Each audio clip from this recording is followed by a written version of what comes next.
Hey, welcome back to our channel. In this video, let me show you how to private your account on X. So first of all, open X on your phone. You want to tap your profile picture in the top left corner of your screen.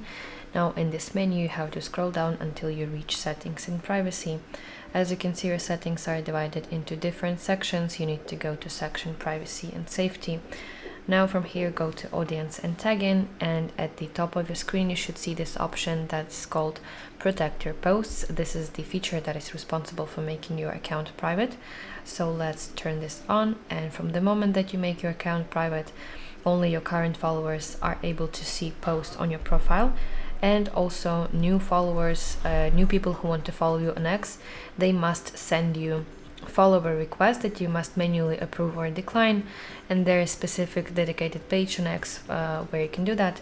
So tap your profile picture in the top left, and in this menu you have to select follower requests tab. Let's go here where you can manage your new followers on X. You can either accept them or decline them by using those two buttons. So that's basically it. That's how you can private your account on X. I really hope that you find this video helpful, and if so, please like this video and subscribe to our channel to see more content like this.